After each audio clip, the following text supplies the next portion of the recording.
भारत का एक ऐसा मंदिर जिसे इतिहास में बार बार तोड़ा गया, लेकिन हर बार यह फिर से खड़ा हुआ।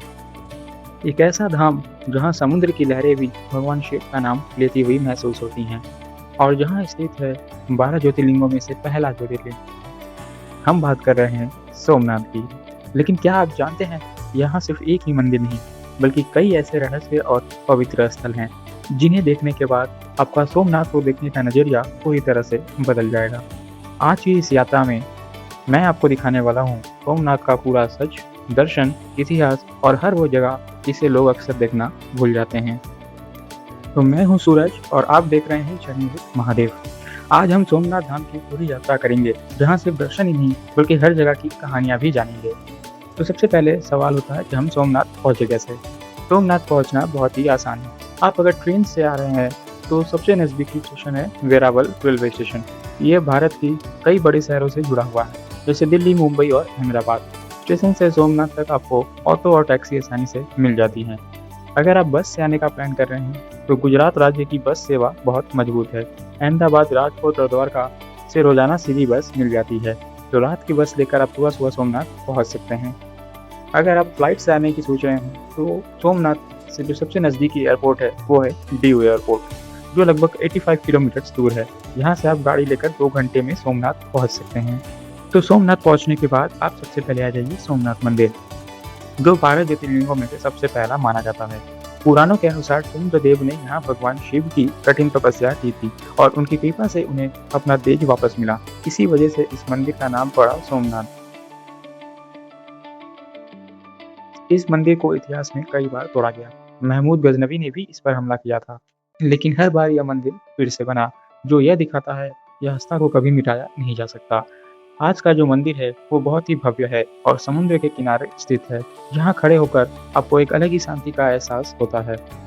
तो सोमनाथ मंदिर में दर्शन करने के बाद आप चले आइए पुराने सोमनाथ मंदिर। यह वही पुराना सोमनाथ मंदिर है जिसे महारानी अहिल्याबाई होलकर ने 18वीं सदी में बनवाया था।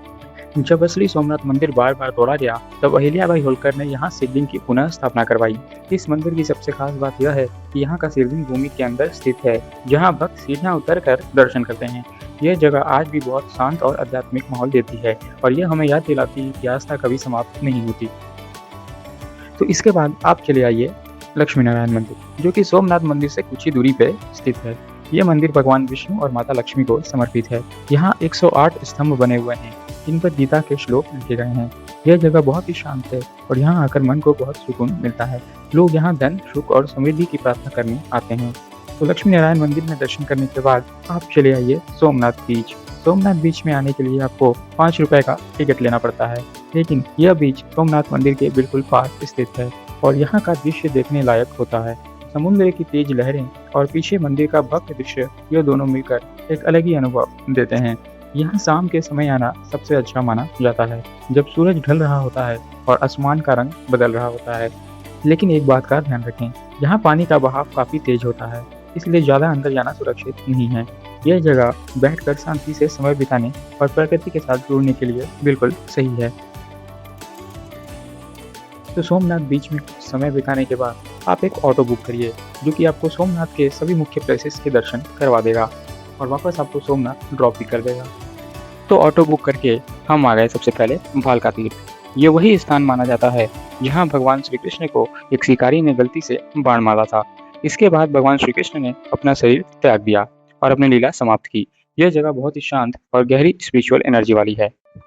तो उसके बाद हम आ गए हैं बाणगंगा।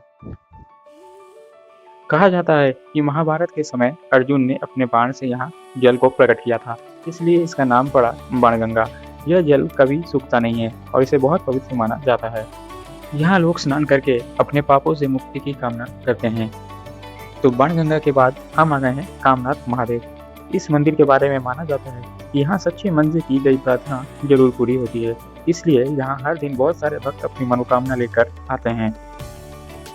इसके बाद थोड़ी दूरी पे हम आ गए थे सूर्य मंदिर। ये मंदिर बाहर से देखने से ही काफी पुराना नजर आता है और यह मंदिर सूर्यदेव को समर्पित है। पहले के समय में सूर्य पूजा का बहुत महत्व था और यह मंदिर इसी परंपरा को दर्शाता है। इसकी रचना और स्थापत्य कला देखने लायक है। इसके बाद हम चले आए थे पांडव गुफा। कहा जाता है कि पांडव अपने वनवास के दौरान यहाँ रुककर तपस्या किया करते थे। यह एक छोटी सी गुफा है, लेकिन इसका इतिहास बहुत बड़ा है। यहाँ आकर आपको महाभारत काल की यादें महसूस होती हैं। तो इसके बाद हम आ गए थे त्रिवेणी संगम। यहाँ 3 नदियों का संगम होता है, हिरन, कपिला और सरस्वती। माना जाता है कि यहाँ स्नान करने से पापों से मुक्ति मिलती है। बहुत से लोग यहाँ अपने पुरखों के लिए पिंडदान भी करते हैं। तो अंत में हम आ गए थे गोलोक धाम। माना जाता है कि यह वही स्थल है जहाँ भगवान कृष्ण ने अपना शरीर त्याग किया था। यह जगह बहुत ही शांत और पवित्र है।